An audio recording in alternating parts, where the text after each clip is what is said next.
Hello प्यारे student, कैसे हैं आप सब? स्वस्थ हैं, मस्त हैं? गर्मी की छुट्टियां बड़े आसानी से बिता रहे हैं आप? आज हम पढ़ने जा रहे हैं बेटा पूर्ववर्ती और परवर्ती संख्याएं।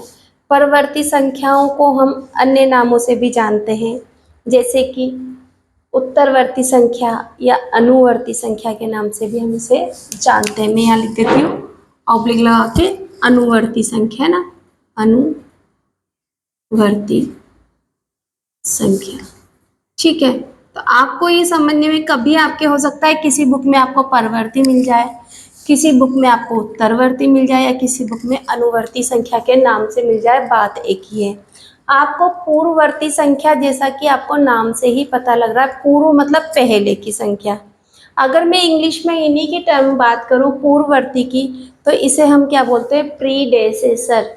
और परवर्ती को इंग्लिश में बोलते हैं हम सक्सेसर। क्या बोलते हैं? सक्सेसर। सक्सेसर मतलब उत्तरवर्ती, यानी कि बाद वाली संख्या।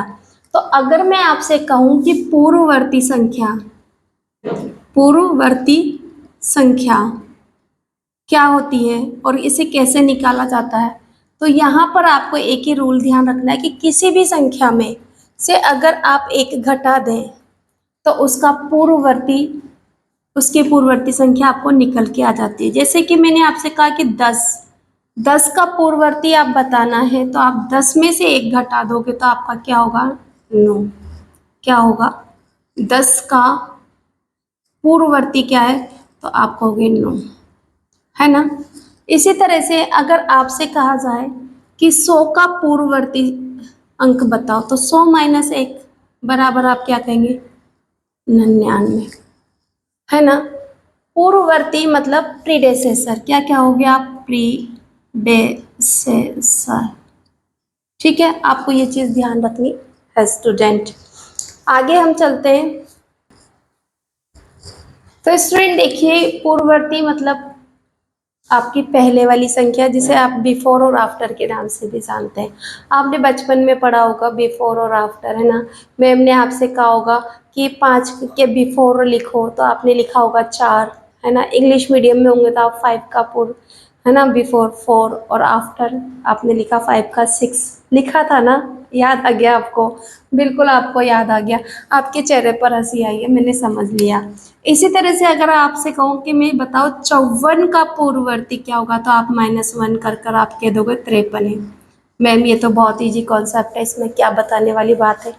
वीडियो के अंत तक बने रहिए, आपको पता लगेगा कि ये कॉन्सेप्ट जब मैं पढ़ा रही हूँ तो कोई खास बात तो होगी ही सही ना, क्योंकि अनुराधा मैम कुछ न कुछ तो नया बताएंगी सही, है ना। तो यहाँ से इसी तरह से अगर मैं अब आपसे थोड़ी बड़ी संख्याओं को चलूँ, कि मैंने कहा कि बताओ 199 का, है ना, तो आपने -1 करके क्या कह दिया? 198। बट संख्या अगर मैंने इस तरह से लिख दी बहुत सारे नंबर में, और फिर मैंने आपसे पूछा कि इसका पूर्ववर्ती बताओ, तो आप क्या करोगे? -1 इस जगह पर, है ना। तो यहाँ से जितने जीरो हैं उतने नो नो कर देना, आगे जीरो लगा देना। तो 1 2 3 4 5 है, तो आपने क्या किया? 1 2 3 4 और 5 बार आप 9 लिख देना। कैसे? तो देखो ना, यहाँ पर हम कर देते हैं। ये लोग घटाओ आप यहाँ से 1 को, ठीक है। तो यहाँ ढाई उधार ली 10, यहाँ 9 9 9 9, क्योंकि ढाई तो यहीं से उधार ली जाती है ना, तो यहाँ 0 हो गया। तो 10 में से 1 गया तो 9, फिर देखो 9, फिर देखो 9, फिर 9, फिर 9, कितना हो गया आपका? हाँ देखो ना आप, 99,999, तो 99,999। इस तरह से आपको पूर्ववर्ती देखना होता है। बट अगर आपसे कहा जाए कि और बड़ा नंबर अगर आप ले लें, अब इसका बताओ, तो आपको सिर्फ यहाँ फोकस करना है कि 21 यानी कि 21 लिखा है, 21 से पहले क्या आता है? 20। बाकी के 4 नंबर जो 1 2 3 4 नंबर है वो वैसे के वैसे ही आप लिखना है। और 20 21 का पूर्ववर्ती क्या होता है? 20। तो यहाँ पर 2 2 1 1 की जगह पर आपको 0 करना है, -1 करके।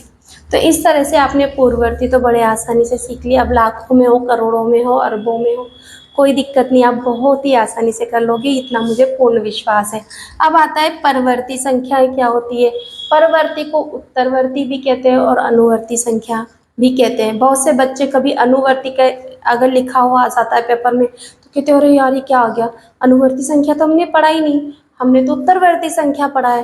तो बेटा सिमिलर पर्यायवाची तो याद किया है ना आपने, सूर्य का पर्यायवाची जैसे रवि होता है, भास्कर होता है, दिनकर होता है, तो उसी तरह से परवर्ती की संख्या का पर्यायवाची उत्तरवर्ती अनुवर्ती है ना। कहीं कहीं पर आपको परावर्ती इस तरह का अगर मिल जाता है तो ठीक है, नहीं तो यह तो है ही सही। ठीक है, अब देखो पूर्ववर्ती को हमने प्रीडेसेसर के नाम से जाना, जिसे हम बिफोर भी कह सकते हैं ना, बिफोर। अभी इंपॉर्टेंट बात लास्ट में आएगी, जाना नहीं है, वीडियो के अंत तक बनाए रहना है, कुछ तो नया बताऊंगी ना। परवर्ती संख्या सक्सेसर, सक्सेसर क्या होता है बेटा, सक्सेसर को हम देखते हैं। सक्सेसर के लिए थोड़ा सा मैं बोर्ड इरेज कर देती हूँ आप लोगों के लिए, और ऊपर ही यहाँ पर करने का प्रयास करते हैं हम, ताकि हमें कोई प्रॉब्लम ही किसी भी तरह का ना हो कि वीडियो में कोई चीज़ दिखाई दे रही है या नहीं दिखाई दे रही है। क्योंकि क्या होता है जब एडिटिंग होती है ना बेटा, तो थोड़ा सा एनलार्ज करते नीचे के अक्षर चले जाते हैं। तो यहाँ पर हम कर देते हैं सक्सेसर, क्या होता है सक्सेसर, या फिर इसको आप आफ्टर के नाम से भी जानते हैं। ठीक है, आफ्टर। ठीक है, परवर्ती जिसे उत्तरवर्ती और अनुवर्ती भी कहते हैं। इसमें जैसे अगर मैं आपसे कहूँ कि बताओ एक का परवर्ती क्या है यानी पूर्ववर्ती, तो आपको क्या करना है +1, तो क्या हो जाएगा आपका 2। अगर मैंने आपसे कहा 10, 10 का परवर्ती अनुवर्ती क्या है, तो आप कहेंगे +1 और आपका हो गया 11। इसी तरह से अगर मैंने आपसे कहा कि बताओ 99 का पूर्ववर्ती परवर्ती, स्टूडेंट देखिए अब इसमें आपको 99 का आपको अनुवर्ती संख्या निकालनी है, तो 99 में एक जोड़ा तो आपका क्या हो गया 100। बट आपके पास में आता है बहुत बड़ी संख्या कोई आ जाए, अब करो, तो फिर से आपको क्या करना है +1 कर दो, तो 9 में एक जोड़े तो आपके कितने हो गए 10 की 0। अब देखो जितने 9 है ना उतनी जगह 0 लगा दो, शॉर्ट में अगर आपको करना है तो आगे एक जोड़ दो, तो 9 में एक जोड़े 10, 9 में एक जोड़े 10, 9 में एक जोड़े 10, 9 में एक जोड़े 10, 9 में एक जोड़े 10। तो 1 2 3 4 5 थे ना, तो 1 2 3 4 5 हो गए आपके, और एक आपका आगे लग गया। तो इस तरह से जो ये 99,999 था, तो उसका हमने परवर्ती देखा यानी कि अनुवर्ती उत्तरवर्ती संख्या देखी, तो आपका कितना हो गया स्टूडेंट, देखो कितना हो गया आपका 1,00,000। क्या हो गया 99,199 का देखा, तो आपका क्या हो गया 1 आपका हो चुका है। इस तरह से हमने परवर्ती और पूर्ववर्ती संख्याएं को देखा स्टूडेंट। अब आता है जिसका इंतजार था हमें बहुत बड़ा, अभी उसके से पहले हम कुछ देख लें परीक्षाओं में किस तरह से पूर्ववर्ती या अनुवर्ती संख्याओं के ऊपर क्वेश्चन किया जाता है। तो आपके पास सत्य और असत्य के नाम से भी ऐसे आते हैं, सत्य असत्य के नाम से। आपसे कहा जा सकता है कि 600 का पूर्ववर्ती 599 है, क्या ये बात सत्य है या असत्य, कथन सत्य है या असत्य।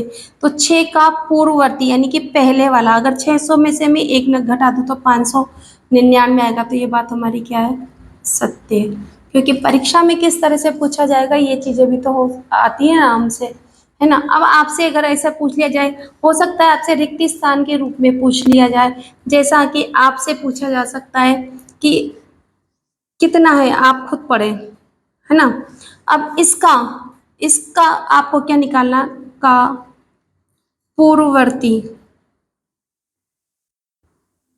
है, तो आपको क्या करना है, ये कितना है अंक पढ़ो, 10,001 है ना, तो 10,001 का पूर्ववर्ती पहला एक माइनस कर देंगे तो आपका क्या होगा 10, और ये 2 जीरो आपको ऐसे लिखना है, और इस एक की जगह आपको क्या करना है 0, कितना हो गया 10,001 का क्या हो जाएगा 10,000 है। तो ये रिक्त स्थान के रूप में आ सकता है, आपका सत्य असत्य के रूप में आ सकता है, आपको कुछ और भी इस तरह से मिल सकता है। जैसे कि आपसे कहा जाए, एक क्वेश्चन मैं आपसे अपनी तरफ से लेती हूँ, एक का अनुवर्ती, एक एक ऐसा लिख देती हूँ मैं यहाँ पर, एक की अनुवर्ती संख्या संख्या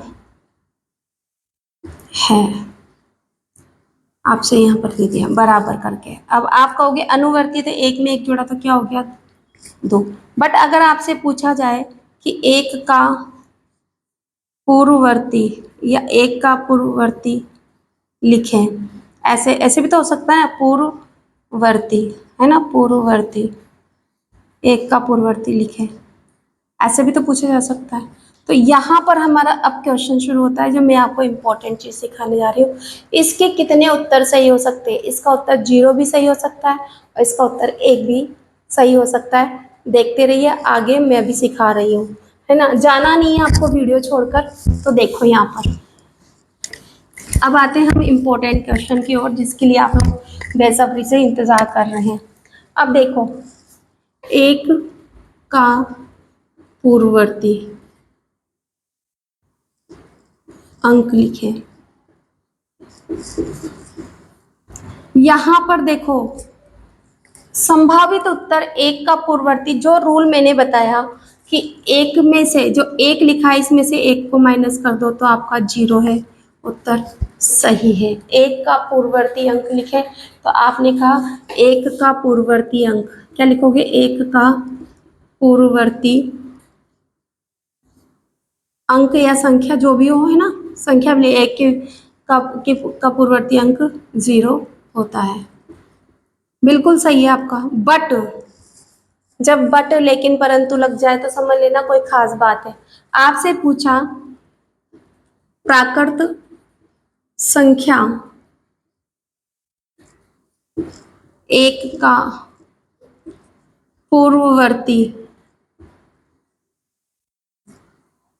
की पूर्ववर्ती संख्या लिखें, संख्या होगी। अब हो सकता है आपको क्वेश्चन आपसे ऐसे कहा जाए, यहाँ लिख दिया आपको 0 पहला, रूल नंबर 1, ऑप्शन दिया बी में आपका 1, सी में ऑप्शन दे दिया 2 और डी में ऑप्शन दे दिया आपका कोई नहीं। नहीं, अब आप चक्कर खाएंगे बेटा। आपसे कहा कि मैंने यहाँ पर कहा कि एक का पूर्ववर्ती अंक लिखे, आपने 0 लिख दिया, बिल्कुल सही चला गया। प्राकृत संख्या एक का पूर्ववर्ती लिखा। तो अब देखो, अब आपको मैं यहाँ एक कॉन्सेप्ट सिखाना चाहूंगी, जिसके बाद में मैं आपको उत्तर बताऊंगी। आप देखो, संख्याएं दो तरह की होती है। एक तो होती है प्राकृत संख्याएं, कौन सी होती है? प्राकृत संख्याएं। और दूसरी होती है पूर्ण संख्याएं, कौन सी होती है? पूर्ण संख्याएं, है ना, पूर्ण संख्याएं। अब प्राकृत संख्याओं को देखो आप, हम यहाँ थोड़ी सी जगह ले लेते हैं और उस पर बात करते हैं। प्राकृत संख्याएं 1, 2, 3 और अनंत तक जाती है। कहाँ तक जाती है? ये अनंत का साइन है बेटा, अनंत तक जाती है। 1, 2, 3, 4, 5, 6, 7, 8, 9, 10, आप जहाँ तक बोलना चाहे। पर पूर्ण संख्याएं क्या होती है? जो 0 से शुरू होती है, 0, 1, 2, 3 और अनंत तक जाती है। कहाँ तक जाती है? अनंत तक जाती है। मतलब हम ये कह सकते हैं, अगर प्राकृत संख्याओं में 0 जोड़ दिया जाए, प्राकृत संख्याओं में अगर 0 शामिल कर दिया जाए तो वो पूर्ण संख्याएं बन जाती है। आपको ये चीज ध्यान रखनी है। तो अगर प्राकृत संख्याएं देखो, तो प्राकृत संख्याओं में एक से पहले तो कोई अंक है ही नहीं। एक से पहले तो आपका कोई अंक है ही नहीं। जब कोई अंक है ही नहीं तो प्राकृत संख्या एक का पूर्ववर्ती क्या होगा? उत्तर होगा कोई नहीं। क्या होगा? कोई नहीं। तो ये चीज आपको ध्यान रखना है, कब कौन सा सही है। अब देखो दूसरा, अब मैंने आपसे कहा पूर्ण संख्या एक का पूर्ववर्ती लिखिए, लिखिए, या हो सकता है ये ऐसे हो जाए है। तो क्या है? आपको ऑप्शन दे दिया, ऑप्शन ए में दे दिया आपका 0, ऑप्शन बी में दे दिया 1, ऑप्शन सी में दे दिया 2 और ऑप्शन डी में फिर से दे दिया आपको कोई नहीं, कोई नहीं। अब आप क्या करेंगे? तो आपको यहाँ इस जगह देखना है, पूर्ण संख्या लिखा है, पूर्ण संख्या एक का पूर्ववर्ती है। तो पूर्ण संख्या में 0, 0 से एक से पहले 0 है। तो आप क्या लिखेंगे? उत्तर पूर्ववर्ती में 1 लिखेंगे। अनुवर्ती में तो आपको दिक्कत ही नहीं है, दोनों में दो दो उत्तर सेम आएगा। बट यहाँ आपको ध्यान रखना है। इस तरह से मैंने आपको पूर्ण संख्या और प्राकृत संख्याओं के रूप को की थ्योरी बताकर मैंने आपको ये बताया कि एक का पूर्ववर्ती और कौन सा नंबर होगा। उम्मीद करती हूँ कि आप लोगों को वीडियो पसंद आएगा। अगर आपको मेरा वीडियो पसंद आता है तो प्लीज़ मेरे वीडियो को लाइक कीजिए, शेयर कीजिए और अभी तक यदि आपने मेरे चैनल को सब्सक्राइब नहीं किया तो ज़रूर सब्सक्राइब कीजिए। Thank you for watching my channel.